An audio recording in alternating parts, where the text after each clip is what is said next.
ვხატავ კედელზე იქამდე, სანამ არ შემოვშნევს ჩემი საყვარელი იუთუბერი Smonova ან Douki. ვინც არის იცით Smo და Douki არიან გრაფიტი, მიურალ არტისტები და ასევე იუთუბერები. და რადგან მეც ბავშვობიდან ვხატავ კედლებზე, ძალიან მომინდა რომ მათთან ერთად დავხატო. აი Smo და აი Douki და მონიშნეთ ორივე აუცილებლად და იმედია გამომეხმაურებიან და ჩავალ და დავხატავ მაგათთან ერთად. ან სლოვაკეთში, Douktan, ან Smostan გერმანიაში. წინა ვიდეოში ხო გაჩვენეთ როგორ ავაშენეთ ჩემი აი ეს სახელოსნო. მე მგონი კაი ვიდეო გამოვიდა და მოგეწონათ ყველას.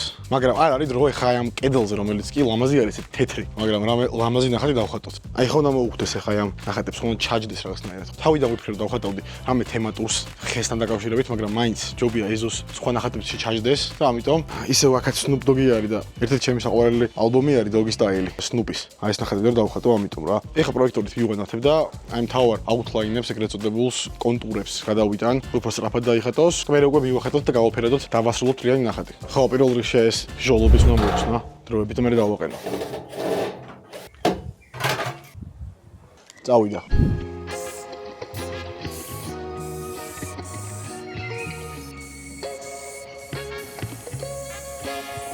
უხეში სკეჩი დახატულია, კონტურები. ეხა გავათენოთ და დავიწყოთ გაფერადება. ანუ ნამდვილი ხატვა.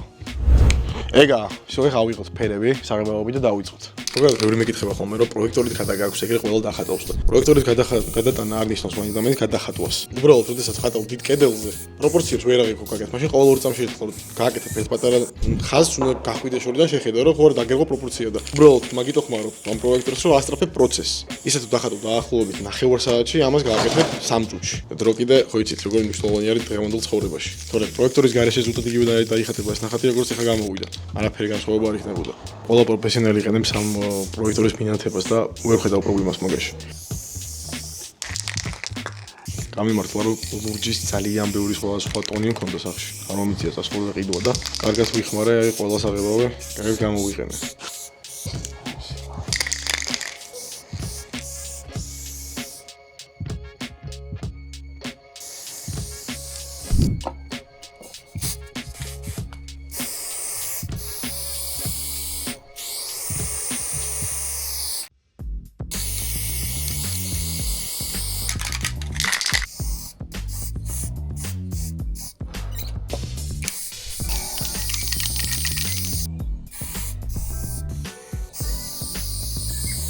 ეხლა ცოტა ხანში კიდე ორ კედელზე მიწევს დახატვა. ოღონდ ჩემს სახში არა. იკვეთავენ ამ კედლებზე დახატვას კონკრეტული კომპანიები და იქაც გადავიღე აუცილებლად ესეთ ვიდეოს და გაჩვენებთ.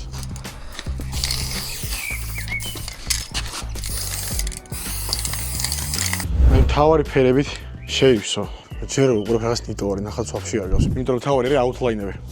შავ კონტურებს რო გავუკეთებ მერე გამოსდება ნახატი. ეხლა აი ფონზე სახლები რო არის, უნდა მივახატო ფანჯრები და ზევით ვარსკვლავები. ლამაზად რო გამოვიდეს. ეს პატარა შაბლონივით ამოვჭერი და ამებით მივადგები და უცბად მივახატავ. წავიდა.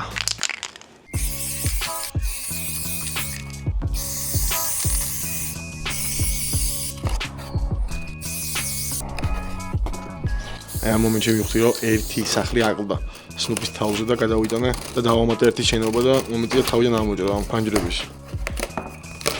ნახე რა დუალს იხატება.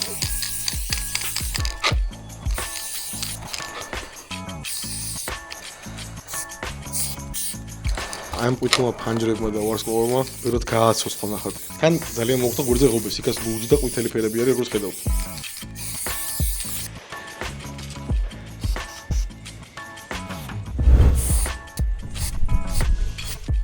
მოხდა ეს ფონი, ფანჯრები, ყვითელი და ვარსკვლავები.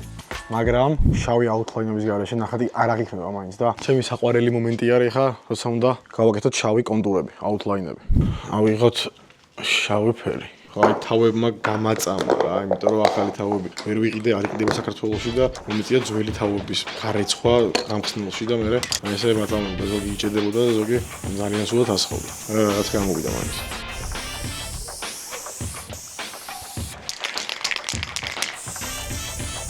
აი როგორც გითხარი, ყველაზე ამეყურს აი შავი საღებავით ბოლოს რო მიადგები ნახატს და იკვეთება მთლიანი ნახატი, როცა აკეთებ ამ outline-ებს რა.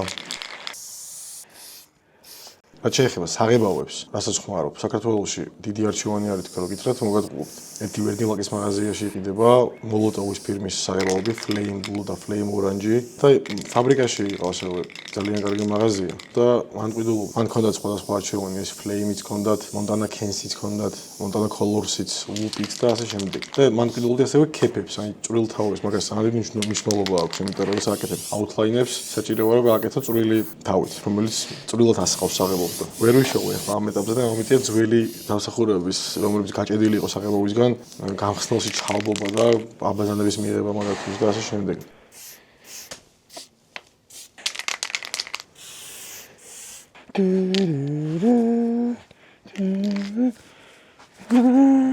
ნახეთ როგორი ბედნიერი ვარ უკვე, იმიტომ რომ ხედავ რომ ნახატი გამოვიდა და მე თვითონაც მომწონს. ყველაზე მაგრა ასწორებ შენ საკუთარ ნახატს ნახატს რომ დაამთავრებ და რომ უყურებ და ტკბები. ნებისმიერ რამეზე არის პრინციპში, მარტო ნახატზე არა. ნებისმიერ რამეს რასაც შენ შექმნი და მე უყურებ და ტკბები, ეს არის ყველაზე მაგარი ზნობა. მაგისთვის აკეთებ რაღაცას, ძირითადად მე უყურო და დატკბე. აი მაგას ვაკეთებ ხოლმე მე მაგალითად როცა ამ ვიდეოს უყურებ. ძალიან ლამაზია რა. ისე ვურთები საქართველოში. განვითარებული არის ჩემი აზრით ეს გრაფიტი არტი ისე არა როგორც ევროპაში, მაგრამ ბევრი არტისტი ყავს და მაღაზია რატო არ გვაქვს ერთი წესიერი ნორმალური გრაფიტი შოპის არ ვიცი. ერთი იყო და ესეც დაიკეტა. და რაც შეეხება კონტენტს, მე მგონი საერთოდ არ არსებობს ქართული კონტენტი გრაფიტისგან ნებისმიერ კედლის ფატრობასთან დაკავშირებით. მთლიანი ეს ვიდეო YouTube-ზე სადაც ნაჩვენები არის მთლიანი პროცესი ხატვის, არ არსებობს ქართული. ან ყოველ შემთხვევაში მე არ მინახავს. თუ იცით, გამომიგზავნეთ მაჩვენებ. ძალიან მომწონს. ფრედრო 26. ეს ელიენი, აი გადალაგება მომიწევს ამ საღებავების. ეხლა კი შეაფასე ჩემი საბოლოო შედეგი. ხო, ლამაზი იყო ჩემი სახელოსნო. მაგრამ აი ესე ჩემი აზრით ბევრად ლამაზი არის. ამასაც არ ვარ დაწუნებული, ბევრი ნახვები იქნება ამ ვიდეოს. სამწუხაროდ. მაგრამ თავარია რომ ის საინტერესებს, იმათ ყურამდე ან თვალამდე მივიდეს ეს ვიდეო.